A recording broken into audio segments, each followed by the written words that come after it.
designers, welcome back to my free online tutorial class. On today's episode, I'm going to be teaching us how to make a palazzo pant with an elastic waistband. So this class is very self-explanatory, and I believe that most of you are designers, so it's going to be very easy and straight to the point. So all you need is your curve rulers, your pencil, your eraser, and your pattern paper. I'm sorry, most times I talk very fast.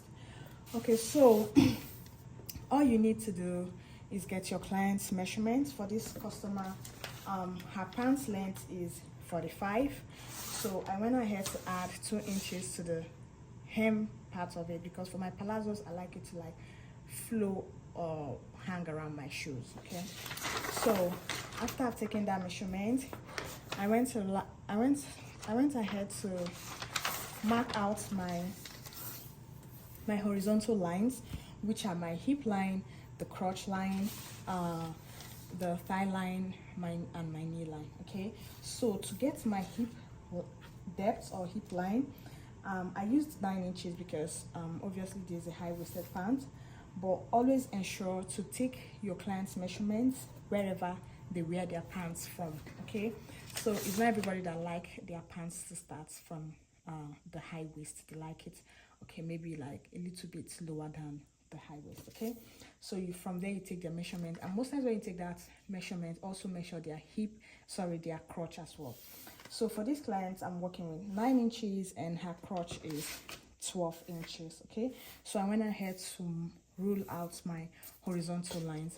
For this pants, for my thigh line, I came down 5 inches from my crotch to get my thigh line, but I don't need my thigh line, neither do I need my knee measurement, because the palazzo, this palazzo is starting from the crotch. Okay, so to proceed with that, after getting the horizontal measurement, I went ahead to divide her hip. Her hip is 43, so I divided by 4 to get 10 3/4. So that 10 3/4, I added 1 inch. So that 1 inch is for my sewing, and also most times when I'm making a pants with elastic, I like to have I like to increase my waist as much as I can so that, you know, even if I use a smaller waistband, and it will fit all sizes, especially for people who are into ready to wear. Okay, so I'm going to mark the measurement. Her hip divided by 4, 10 3/4 plus 1 inch. I marked it on my crotch line actually. Okay, so you mark your hip measurement on the crotch line, mark it on the hip line, and also mark it on the waistline. So you square the same measurement all the way up to your waistline. Okay, so when you've done that, extend your crotch for your pants, your front pants. So to get this extension, you have to divide that your hip measurement that you already got, the answer you got, which is 11 3/4, divided by 4. Whatever it gives you, you mark it on that's your crotch line. Okay, when you mark it on the crotch line, divide your waist, measure your waist to your crotch. Whatever measurement you have on that line, divide it into 2. So mine is 12. You know that my crotch measurement is 12 inches. I divided it into 2 to give me 6 inches. So I just went ahead to mark 6 inches on there. So it's on this line that my crotch curve is going to end. Okay, so now there is a guideline here, which most people use 1.5 or 2 inches, but I do 1.5. So you can use your pattern master to get. That angle 45. Angle 45 degree. Get to that point, and then you mark 1.5, and then connect it from that, so it guides you so that your curve is not straight, neither is it too slanted. Okay, to that point, and that is that for the front. Okay, so when you've done that, the next thing to do is to square down. Now, like I said, this palazzo is starting from the crotch, right? So if you try to start from my thigh, you know that I have to connect from my crotch to my thigh before I square down. But because it's coming all the way from the crotch, I'm just squaring from my crotch measurement all the way to my hemline, as well as as well as here too. So what I have here is equal to what I have here, so that is equal to what I'm going to have on my hemline. Okay, so that's for this palazzo. And the next thing I did was to go ahead and fold my waistband. Now most people don't fold their waistband before marking their pocket, and at the end of the day find out your pocket is very short, okay, or small. So the waist band I'm removing here is 2 inches, because I plan on using a 1.5 inches waistband, elastic rather, elastic. So whatever you're removing should be dependent on the elastic you're using. If you're using a 1 inch elastic, then you can take out 1.5 inches. So from here to here is actually my 2 inches, but I had to mark 1/2 inch upwards for my sewing allowance. Okay, so I'll go ahead to fold in, and then from my actual waistband that I'm removing, or sorry, I have to extend it, right? I measured from here 6 inches down. Okay, so let's check it. So from here is 6 inches, 6 inches downwards, right? And then for the width, I'm using that, this is the wideness of your pocket, I'm using 2.5 inches. Yeah, 2.5 inches. So I just created a slight curve. You can make yours straight if you want. Okay, so that's one. Then the next thing is knowing the depth of your pocket. So most times you don't want big pockets. I already sketched something here. So I like to use precision when I'm drafting, even though it is a freehand pattern, but you know, I like precision. So from here to here, this is 4 inches. That's my client's dart intake is 4 inches. Sorry, dart placement rather is 4 inches, right? And then I mark 1 inch for the dart intake. I'm just using this as a guideline to get, because this pant does not have a dart. Okay, so I decided to use this part. You can use here, it depends on how wide, so use your finger to check. It depends on how wide. So I square it all the way straight to my crotch. Sometimes I come up with 1 inch or 2 inches if I feel like the pocket, or 1.5, because your pants pockets should not be too big. Okay, you can just square this and then make it shorter. Okay, so all you just need to do is put a paper underneath, right? Put a paper underneath, and then you trace.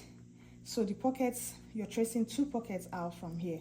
The first one comes from the edge, since we're having 1/2 inch sewing allowance, so it comes from the edge to this edge, through your, if I was using the crotch, I'll go through the crotch, but I decided to come up because I don't want my pocket to be too big, right? I came up 1.5 inches, squared it to that line, and extended it all the way. So I'll trace that one out and keep it one side. The next one I'm going to trace is going to come from here through this, no longer here, through this, my curve, downwards here, and then you have to. So I'm going to trace it out, and I will show us what it looks like. So the reason I haven't cut out this is because I need this pattern to trace out my back pattern. So let's get down to the back pattern. Hi guys, okay, so for the back pattern, I just used the front to trace out the back. Okay, so after tracing the back out, I had to mark that crotch line. Remember, the crotch line was divided to square all the way to the hemline, so I had to mark it here. So when I marked it here, all I needed to do was measure from this point to this end point and divide it by 2. So whatever I got, I took it up by 1 inch, right? So now, because this thing, I'm not gonna, normally if I'm snatching my pants, right, there's a different method for that, but because this one has elastic, we're going to use the same exact waist measurement. Okay, so but the essence of this is to allow your crotch to balance around your back. Okay, so when you divide this, come up 1 inch, and then we're going to be extending this back to our waist measurements. Now I had to add extra paper because you have to measure from the edge of your paper here to, that's your actual waist. I think we had 11 3/4, right? So now from this 1 inch, now you're going to be measuring that 11 3/4, which I already marked here. Okay, so now your waist is going to change, it's going to be adjusted. So I will rule a line from there to this point, and then all the way to the crotch line. So you can see that I already marked my crotch line here. So on the crotch line, I came out with 1 inch sewing allowance. So this 1 inch allows me to, you know, attach mostly our joining, our seam allowance usually at the back, right? Yeah. So plus the 1 inch already added in front, that's because of the waistband. So now I'll add this 1 inch and I'll square it all the way down, right? So I'll do that quickly, and then so I just connected the lines. So I had to reshape my crotch for the back. So you know that the back crotch is usually more than that of the front, so I extended my crotch here with 1 inch for the back. Okay, and then another 1 inch here. So all of this will cover up for my sewing allowance. Okay, so that is basically all. Make sure you do this extension, if not your pants will be hanging. All right guys, when I'm done sewing, I'll post the picture and show you guys.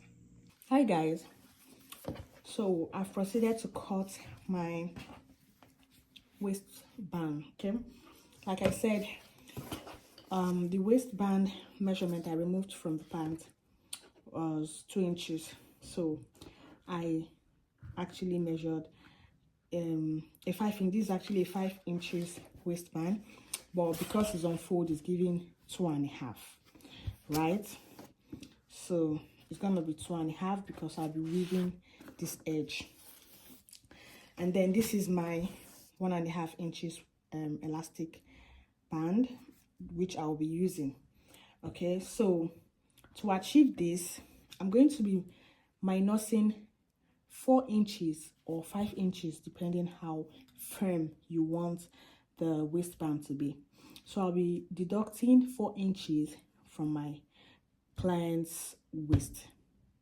Okay, so her waist measurement is actually 34, and if I minus 4 inches, that will give me 30, right? So if your waist is like 28 minus 4, it will give you 24. So that's what you will measure on this and cut out. Okay, so when you've cut that out, go ahead to notch the center of your waistband.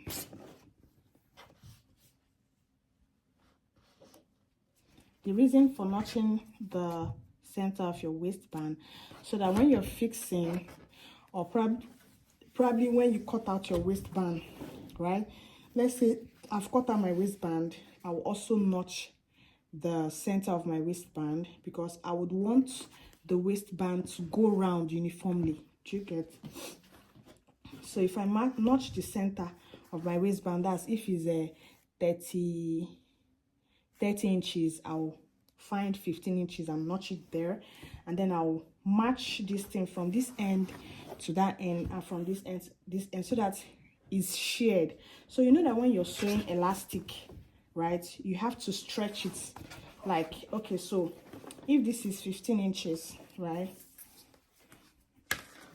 sorry, so from here to here is 15 inches, right, you know that from here, from this point to the mid of this is not up to 15 inches, so you have to stretch it to that point when you're sewing. Okay, so the first thing you want to do is go ahead and join this together. Go and join this together like this. Sew it together. That way it gives you your actual waist measurement. You know that her waist 34, but this is 35, so I'll go and sew on the extra 1 inch so that I have my 34. That way I can easily match my waistband from one end to the other and from this end to the other. Then after doing that, I'll go ahead to weave the edge. Now there are two ways to doing hemming this part if you want, but the easiest method for me, I just go ahead and weave it neatly, you know, on my weaving machine, and then I attach it around my pants, and that is all. Okay, so if you found this video useful, I think I would advise you to subscribe to my YouTube channel and share this video and like it. Thank you.